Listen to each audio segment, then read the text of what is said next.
সত্যি বাপু, কপাল করে আমরা এমন জমিদার গিন্নি পেয়েছি। এমন উদার মন, এমন দয়ালু কজন হয় বলতো? তাও আবার এত বড় লোক হওয়ার পরেও আমাদের জমিদার বাবু যেমন প্রজাদের ভালোবাসেন, গিন্নিমাও ঠিক তেমনই হয়েছেন। যেমন রূপে মা জগদম্বা, তেমনি গুণে সাক্ষাৎ ভগবতী।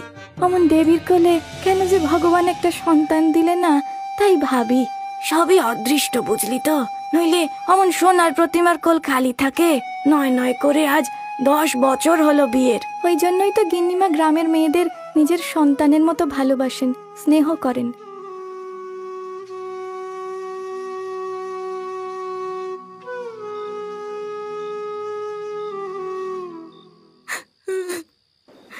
দয়া করুন গিন্নিমা, দয়া করুন। আপনি দয়া না করলে মেয়েটা আমার মরে যাবে যে। কি হয়েছে? তুমি এমন করে কাঁদছো কেন? গিন্নিমা, গিন্নিমা, আমার মেয়েটাকে আপনি বাঁচান, আপনি বাঁচান গিন্নিমা। আহা, অত উতলা হলে আমি কি করে বুঝবো বলো তো? একটু পরিষ্কার করে বলো না, তোমার মেয়ের কি হয়েছে?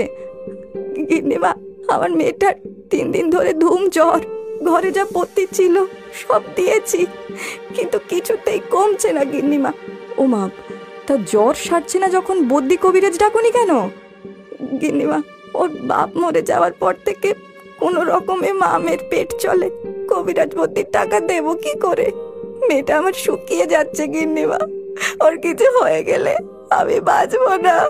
আহা, শান্ত হও, তোমার মেয়ের কিচ্ছু হবে না। এই রঘু, এই শিগগির জমিদার বাড়ির কবিরাজ মশাইকে খবর দে, এক্ষুনি সে ওর সাথে গিয়ে ওর মেয়ের চিকিৎসা করে আসুক।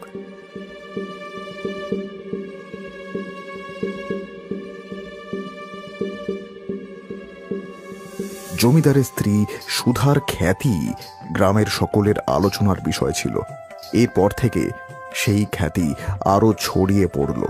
শুধু এটুকুই নয়, গ্রামের কোনো মেয়ের বিয়ে না হলে তার বাবাকে টাকা দিয়ে সাহায্য করা থেকে শুরু করে গরিব পরিবারের ঘরে ছাউনি দেওয়া পর্যন্ত সবকিছুতেই জমিদার গিন্নির তুখোর নজর ছিল।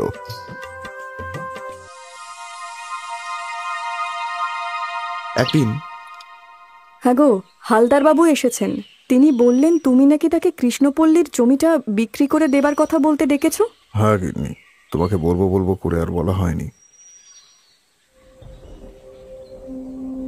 আমি ওই জমিটা বিক্রি করে দেবো ঠিক করেছি। ওমা, সে কি কথা? ওটা যে প্রায় 20 বিঘা জমি গো, ওটা বিক্রি করে দিচ্ছ কেন? সে 20 হোক, 20 হোক বা যাই হোক, ওগুলো দিয়ে কি হবে গিন্নি? তুমি আর আমি যতদিন আছি ভোগ করবো, তারপর তো সব পড়ে থাকবে। তাই ভাবলাম যদি বেঁচে থাকতে থাকতে ওগুলোকে বিক্রি করে দিতে পারি। ও, এই কথা।